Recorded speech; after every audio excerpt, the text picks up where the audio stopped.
Your Steve Jones Show podcast is loading now. The Steve Jones Show podcast is sponsored by Sunbury Motors, North 4th Street in Sunbury, and Sunbury Motors Kia, routes 11 and 15 in Hummel's Wharf.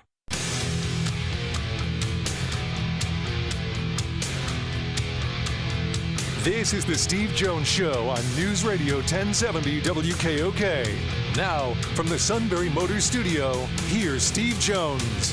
Sunbury Motors Studio is mobile today in Orlando. And we have a lot going on today. I believe Matt's going to call with his rants in a few moments.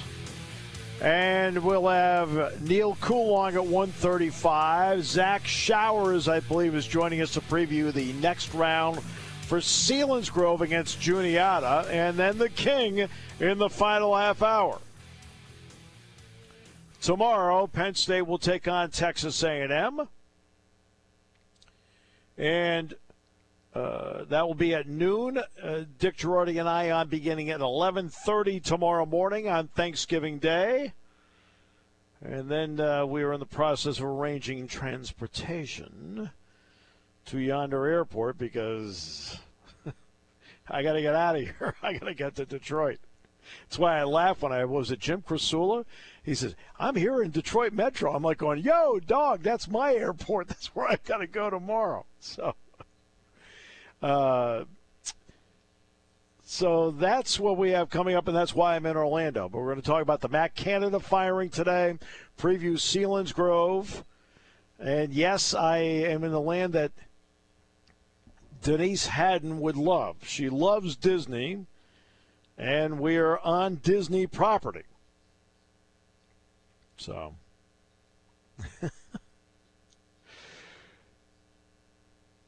and the game's being played at Disney's Wide World of Sports. And if you want to, we've always said that, hey, look, Penn State's no longer an ESPN unless it's an ESPN event. Well, this is an ESPN event. So, the game is on ESPN tomorrow. And Penn State, for the bowl game, in all likelihood, would also be on ESPN, just so you know. Penn State football. Friday, Ford Field, Detroit. What's at stake? All right, so let's get through what the stakes are. All right, you're trying to get to a 10th win. You are now 11th in the college football playoff poll. That puts you squarely into the New Year's Six, which then opens up the door to a New Year's Six bowl game. And I do know that, that I'll give you an example. The Peach Bowl people, Penn State has never been there. They've never been to the Peach Bowl. It's the only New Year's Six bowl game Penn State has never played in. And I know that they have said, for the novelty of it, that if they have an opportunity, they'd like to make it happen. Now, in the draft and the way it plays out, we'll see how it does play out. That we don't know. But Penn State will be playing in a bowl game, but with a win, they can put themselves into the New Year's Six. This is what I don't like about the college football playoff rankings. Why is Louisville ahead of Penn State? Why? What, they have a win over Notre Dame? Really? This is what I refer to as the Notre Dame Duke syndrome, which has always bothered me, but I'll at least explain it one more time. The Notre Dame Duke syndrome is this. Duke in basketball. Wake Forest is 4-6 on the season and beats Duke. Now they're ranked 25th at 5-6. No. Okay. A win over Notre Dame. Hey, great news. Hey, they beat Notre Dame. Guess what? They lost to Pitt. And not only that, badly. Penn State's two losses are by a total of 17 points to numbers 2 and 3 in the poll. That makes no sense. And also, I don't think Missouri should be ahead of Penn State either. But that's me. All right, Matt. Here we go. You've been sitting there ruminating, and now here's your opportunity. Good to be back because there are some things on the docket, Steve Jones. First off, starting on the Penn State front, I don't know if you saw this. I know this is not necessarily your cup of tea, but when it's out there, and you know me, when I see stupid, I can't ignore stupid. And there was some speculation / reports out there that maybe Penn State should consider Chip Kelly as their next offensive coordinator. These came out like late last week, so I don't know if you saw it. But the minute I saw that, because it looks like UCLA is going to let him go. I did not, but then UCLA beat USC. Exactly right. But it seemed like it was going to let him go. It seems soundly as well. It's like Lincoln Riley, it's on the hot seat now. Exactly right. There you go. Who I think is also not that great of a coach. But getting back to Chip Kelly, the fact that anybody would think that he could be a fit with Penn State obviously hasn't watched the way James Franklin runs his operation, and secondly, first of all, just doesn't really understand what Chip Kelly's all about either. Because again, you talk about his philosophy, plays.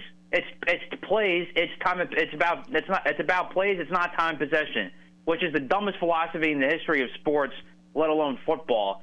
And not to mention just his demeanor, the way he runs things, everything's just like go, go, go, go, go. And the way he coaches, the way he handles players and stuff like that. I mean, you see what happened with the Eagles. Merrill Reese, of all people, was happy to see Chip Kelly get the pink slip when he was fired after the 2015 season. That tells you something. You know you did something wrong when Merrill Reese was happy to see you go. So who in the wildest dreams thinks that Chip Kelly will be a great fit with James Franklin at Penn State? The philosophy obviously doesn't work, and just his whole demeanor doesn't work. So it's just outrageous to me that people think that was actually a good idea to have Chip Kelly maybe come in as Penn State's offensive coordinator. I was flabbergasted by that. You have a lot of people throwing darts right now. So this is what James is going to – he's working his team out right now. They're going to – today will be a walkthrough. Tomorrow morning, 9:30, they'll do what their Fast Friday is. They'll have to do it on Thanksgiving, and then they're going to fly to Detroit. And then – they're going a little earlier because of the traffic in Detroit, because there's a game at Ford Field and Penn State is staying near Ford Field. After the game, they'll get back early in the morning on Saturday. I believe James, everybody essentially has everything off on Sunday. Then James is going to go out recruiting, and during the course of the week is also going to start doing interviews, whether it's Zoom, in person, or whatever, with potential offensive coordinator individuals that he would like to at least talk to at some point. So that's what his game plan is next week. All right, well, there you go. That clears it up a little bit there. So secondly, I'm just a simple shepherd. Yes, I obviously remember that. Secondly, again, I know you're not a big pregame show guy, and I like to watch them most times, and I know I'm going down this rabbit hole, but this is worth mentioning. So on Fox NFL Sunday, which I think is the best pregame show out of all of them for the NFL coverage, they had Jerry Jones on with with Jimmy Johnson, when the Cowboys were at Carolina last week. And I had no idea what they were doing. I thought they were just trying to, pony up on all the cockroach Cowboy fans out there in the national media. But I guess it was somewhat meaningful because Jerry Jones told Jimmy Johnson that he was going to be into the Cowboys Ring of Honor, Hall of Fame, whatever they call it down there. So I guess all that was kind of a nice moment. But then just watching the two of them go back and forth, just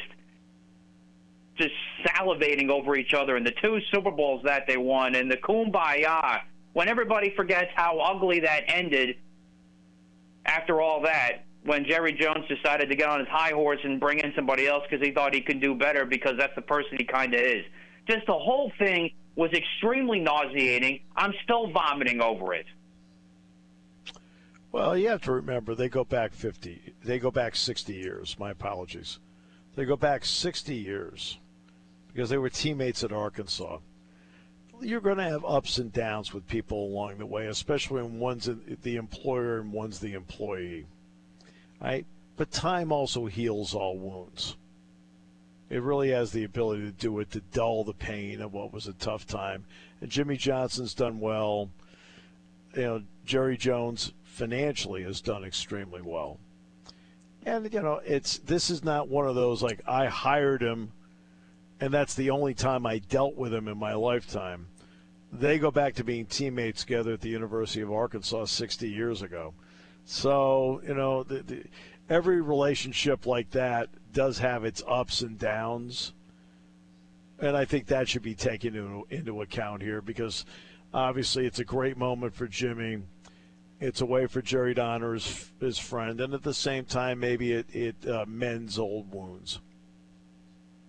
Yeah, it was half a nice moment, I guess. I'm sure I'm speaking on more of a biased terms than from an objective standpoint, but it is what it is there. And then finally, another NFL-related note from me this week. Our good buddy Brandon Staley, who you and I think is a great coach, especially the way he's done this year, his snarkiness, and I get he's coming off a tough loss, okay? It's not his fault that they have guys that can't catch the football after it hits every part of his body. All right, I get that. Oh, but yeah, you're talking about the MVP of the Monday night game for the Eagles was Watson. All right, so true. And it wasn't an Eagle. Well, Watson not only dropped passes in the game, and so did Kelsey. Watson not only dropped passes in the game, but he's also the guy that missed downing the punt at the 1 yard line. It's like, yes, that's right. I mean, can you sit back? I mean, what an awful night for him. Because I'll be honest with you, the Eagles got away with one. They didn't play well and ended up winning. Yes. No, there is no question about that. No question about that. And I agree with Tom Brady. I think the NFL's a lot of mediocrity right now. I agree with him. Yeah, I don't totally disagree with that either, especially when you've seen everything happening at the quarterback position with how many rookies being in there now and all that. So, yeah, I don't totally disagree with that. But for Brandon Staley to just be as snarky as he was, say, I'm calling the plays of this defense, you don't have to ask me again. Well, guess what, buddy boy? When your defense keeps giving up 20, 30 points a game and you guys keep blowing games left and right, you're going to be asked these questions. I get nobody cares about the Chargers, but you're still dealing with the L.A. media. That's what you get. You're still in a big market, even nobody cares about the Chargers in L.A. You're still in the big media market. Suck it up and deal with it with the questions, because guess what? You'll probably be out of there anyway, because he's a fraud. Well, I had to laugh because Kansas lost to Marquette in basketball, and I saw an article, ESPN, what's wrong with Kansas? It's a 30-plus game season. Well, that's a typical ESPN.com article, yeah. You're going to lose some games. And typical of me, what didn't I do? Did not click on it. There you go. No. Because I know fraudulent garbage when I see it. I'm like, I'm not clicking on that. What's wrong with Kansas? I don't know. It's game 5.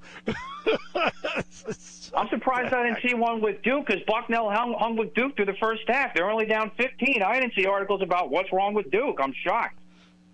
You will at some point. North Carolina's been battling Northern Iowa today down at the Battle for Atlantis, which, by the way, is sponsored by our good friends at Bad Boy Mowers. So this is something that your boys should be watching. I mean, if Bad Boy Mowers is sponsoring it, your kids should be all over the TV. I will have to mention that. Yeah. All right. And then you can look up online Bad Boy Mowers.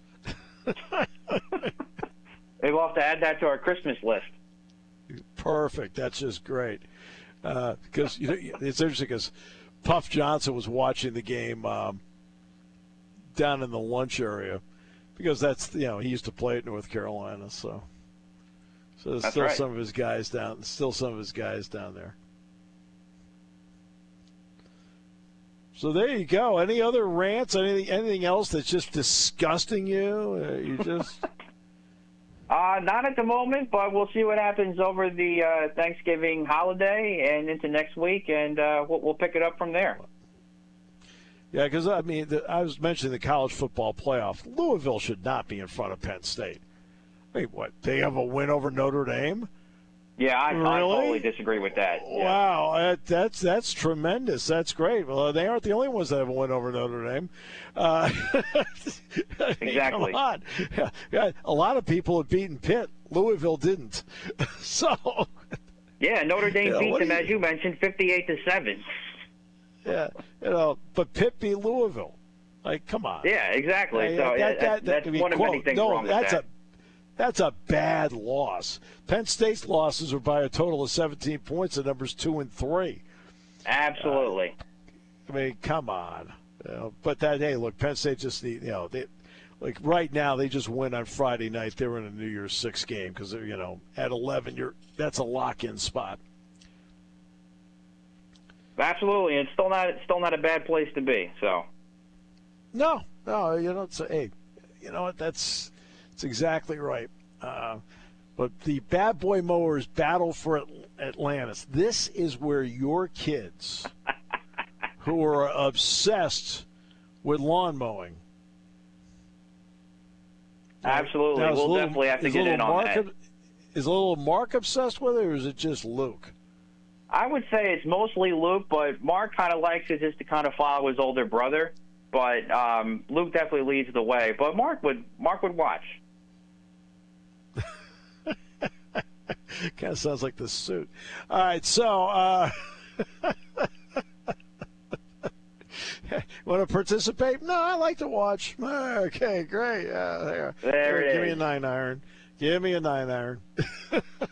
Give him the shutter. Oh, the shutter. I did bring that up with Paul Keels of Ohio State.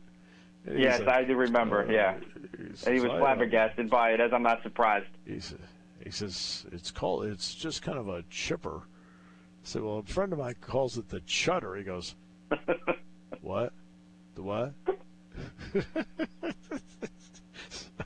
think I mentioned it to Jim Lachey, and Jimmy's like, gee, Steve, really? I said, hey, don't look at me. I don't have it. Well, to you and your great family, happy Thanksgiving. Enjoy. I assume you're gonna be with your parents or her parents, or what are you gonna do? We will be with her family out in Cambria County tomorrow, and then I'm coming back on Friday for Bucknell Women's Hoops and Bald Eagle area and Southern Columbia football on STCV8 Friday night. So I would say that Southern Columbia is a prohibitive favorite. All right, so most likely, but I'm intrigued by to see this Bald Eagle area team. Okay. We'll leave it at that. Good. Enjoy it. All right. Thanks so much. All right, we'll talk to you guys next week. Happy Thanksgiving, everybody. Happy Thanksgiving. We'll take a break. Today's show brought to you by Sunbury Motors, 4th Street in Sunbury. Sunbury Motors, Kia, routes 11 and 15 in Hummel's Wharf, here on News Radio 1070 WKOK.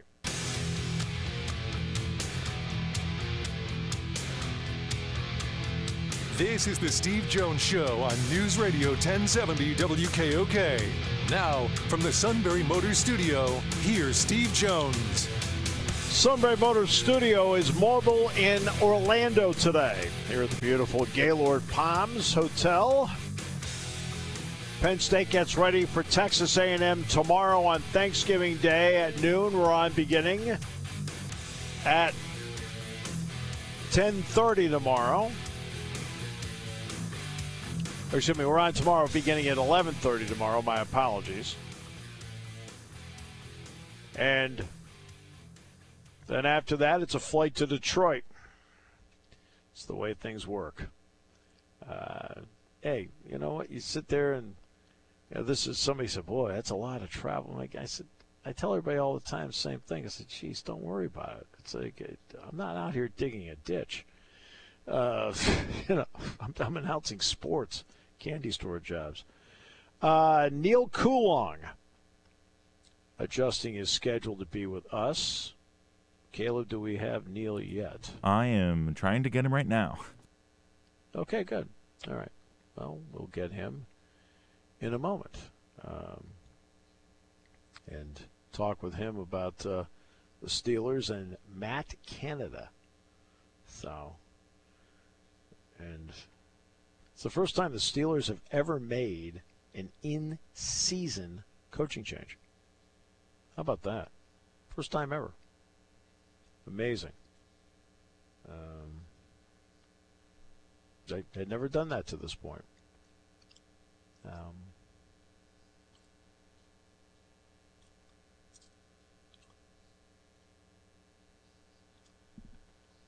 It's really, and that's what's interesting about this. Never had done it. How about that?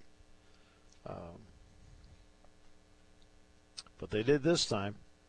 I mean, like the Steelers have not had over 400 yards in a game since 2021. Have not. I mean, that's amazing.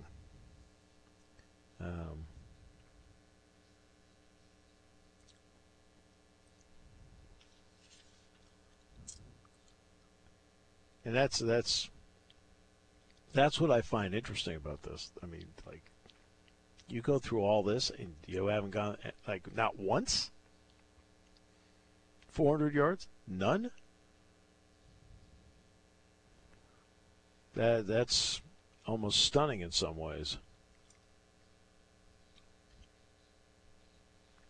But they made the change. And Matt Canada is out. And when you look at Mike Tomlin, he's blunt about it. He is blunt when he says straightforward. He says, you know what? He says, I'm the one that made the decision. Me and me alone. Nobody else. Okay. That's leadership. I mean, that's leadership. He's not afraid to tell everybody that it's his baby. And he's not afraid to tell everybody that, that in the end he's the one that made the decision. Okay. I can appreciate that. But they felt they had to do something. Look, they've done this in stages. They moved him from the booth down to the field. Even on the field, it's not working. Part of it is, to me, Kenny Pickett's not working. Kenny Pickett doesn't work. Now, I know there's better personnel. I mean, he doesn't have Brandon Ayuk. He doesn't have Deebo Samuel. He doesn't have Christian McCaffrey. He doesn't have George Kittle. I understand that. But why is Brock Purdy outplaying Kenny Pickett? Pickett was the 20th overall pick in the draft. Brock Purdy was the last player taken in that draft. Again, Pat Freiermuth was a good player. I mean, Pat Freiermuth is a good player. George Pickens is a good player. Their offensive line, I mean, the San Francisco offensive line is better. But it's not like they have bad players in the skill position spot. Deontay Johnson's a good player. Freiermuth's a good player. And of course, I'm going to back Pat all the way through. One of those under the category of people you think the world of. He's one of them. And Pickens is, I think, a really good player. Johnson's their best receiver, but Pickens is a good player.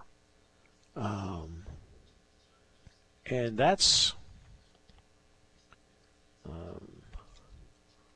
something that, and then Harris and Warren had a good game against Cleveland again, but they're good players.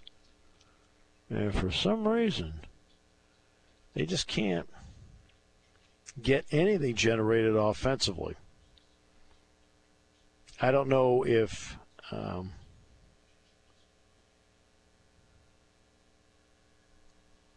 again, I don't know why. I don't know why. If I knew, I would tell you. But I don't know.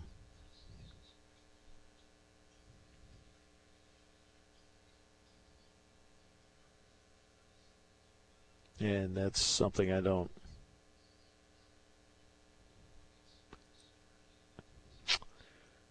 I don't quite get it.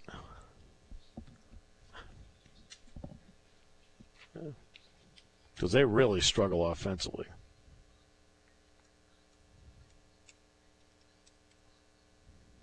They really struggle offensively.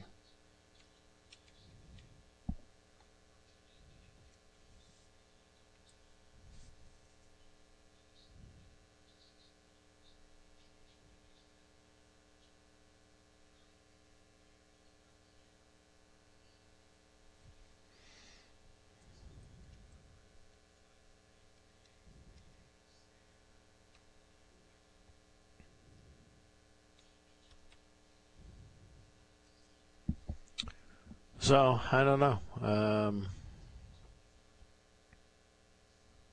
It is, to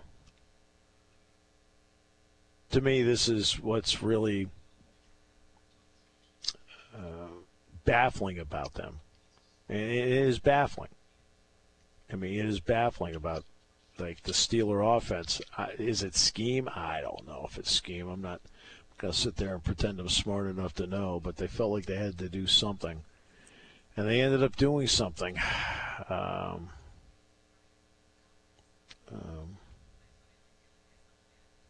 And I don't know. That's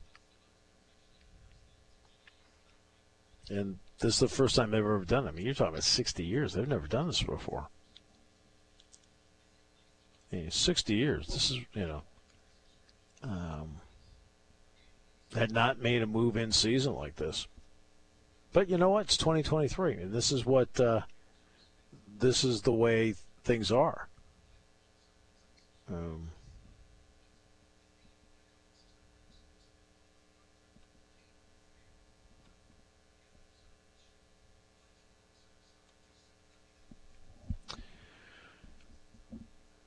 Also, I'd like to at least quickly get to this.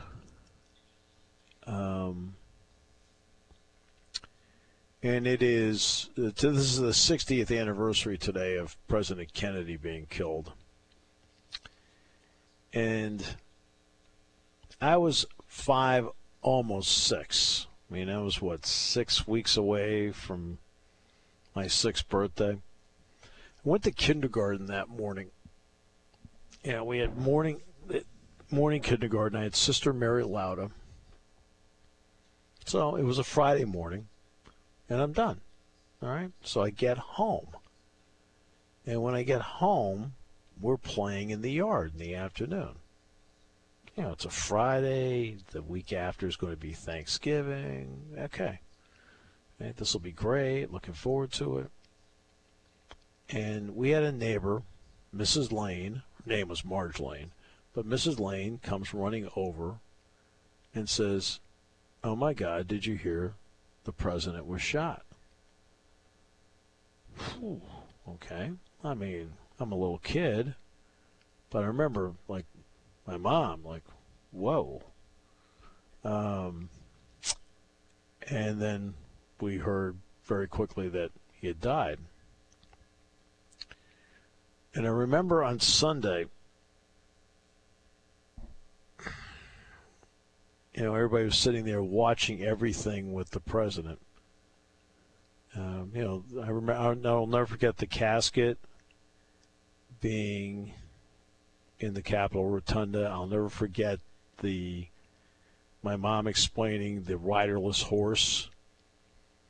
I'll never forget the caisson, and I'll never forget then seeing Lee Harvey Oswald get killed on TV. You're like, I mean, I'm 5, almost 6 years old. You felt like the whole world was going crazy. And I was reading a story today about the Dallas Cowboys. And what had happened was that the Dallas Cowboys were starting to get better. They were supposed to play a game with the Cleveland Browns. Well, a lot of the players had wanted to go see President Kennedy that day in Dallas, but Tom Landry said, no, we have practice. So he practiced them. Well, now all of a sudden it starts filtering to them that something had happened to the president. We don't have Neil yet, right?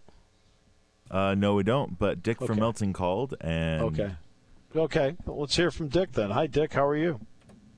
Hey, Steve. Have a nice Thanksgiving. I wanted to tell you, well, first of all, you're talking about Kennedy. I was in Okinawa.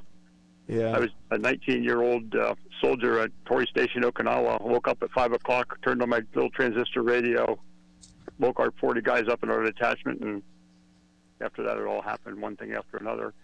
And I rotated back to Texas, so within a short time I got to go up to Dallas to the site of the shooting. So Yeah. I've been there. It was kind of real time for me. Yeah, I've been there a couple times. Yeah. So not really why I called. I wanted to, and I don't want to take you to task, but this has bothered me since the Ohio State game. After the game, you said there was a play in each half that kind of I'm paraphrasing, dictated the game. Yes, as I referred to it as a sequence. Okay, I think I called it a sequence. What bothered me about that is you said it then, and you said it on your Monday talk show, and I didn't get a chance to call. But what bothered me, this team was 1 for 16 in third downs. To me, that was the ball game. When a team cannot sustain a drive, it's not a play in each half. It's the whole. That's the process to me. No, Dick. First of all, you are correct. And how many times did I say on Monday 1 for 16? Well, I don't recall. I just remember. You Dick, after the game talking. Dick, you said that there was a play in each half, and one of them was the penalty. How many times did I mention 1 for 16? I don't know. Over and over again. Okay. Yeah. So So Steve knows the game. I'm not for 16. I'm not saying you don't. Right. But there's also a sequence. If the Jacobs play counts, the game changes. I understand that. Now, the Jacobs play doesn't count for the right reason because the official made the right call. Right? The official made the right call on the play. But that's what I'm talking about. You're in an 8-point game. It's a sequence here or there. Are you absolutely correct that 1 for 16, which I've said multiple times over and over again, with you, other interviews, and so you can't win a game when you're 1 for 16. You can't. Right? That's why when we're talking about like the sequence of the second half was Penn State's inability to get a first down and then give a short field because, again, what didn't they do? They didn't. Well, the other thing I was going to comment about get a first down and third down. This is just, I'll make this quick. So what happens every time, for example, let's say you make a first down, after that point, nothing in that game is the same as the game was. Right. The game's completely changed. So you don't know what's going to happen after that. Yeah, you're absolutely correct. And again, like I said, I must have said 1 for 16. Golly, how many times? You can't win a game 1 for 16 at third down. And the one was at the end. They were 0 for 15. The one was on the last drive. I mean, you can't win a game like that. And I even broke it down for everybody. I said they were 0 for 6 on third and less than 4. I said, you're supposed to at least get 50% of those. They got none.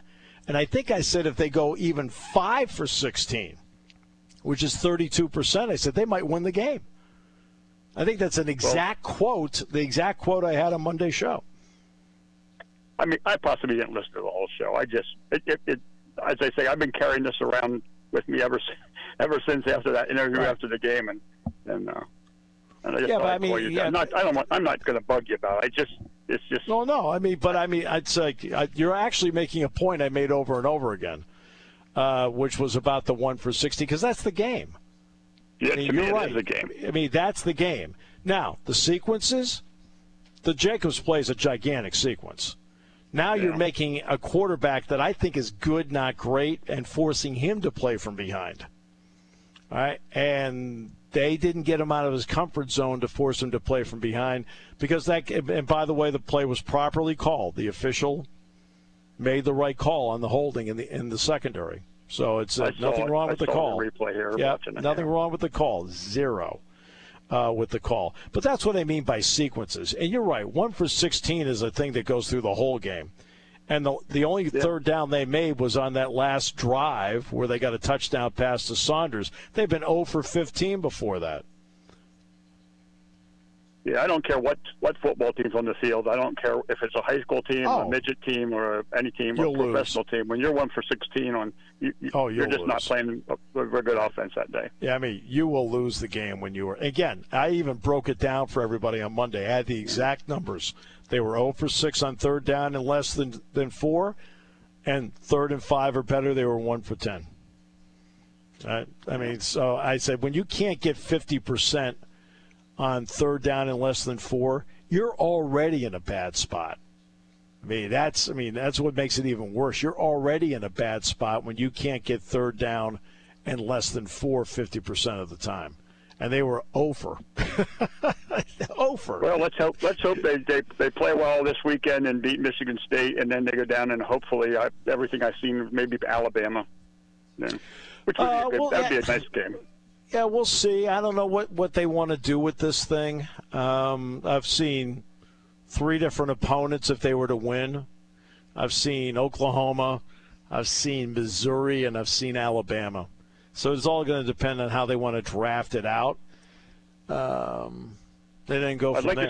I'd like to see him play Alabama only because, to me, they've been the gold standard of football, college football, for years and years and years now, so to speak. Them and Clemson, and maybe not this year, but they've been the gold standard. So if even if you lose to Ohio State, which they did, and lose to Michigan, which they did, if you could end your year beating Alabama, to me that's a kind of a victory in a sense.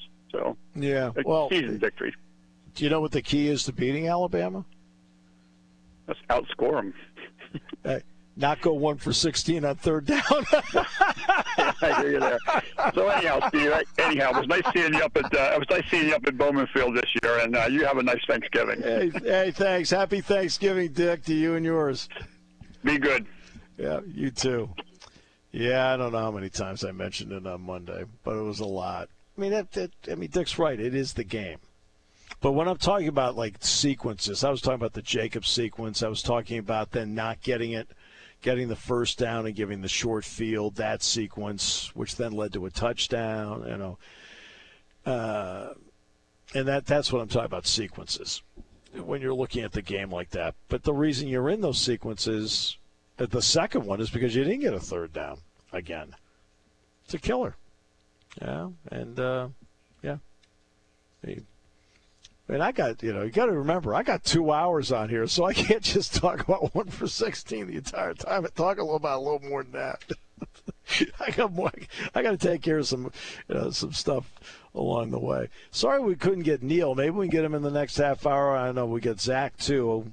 Zach Showers talking about Selinsgrove, and the King in the final half hour.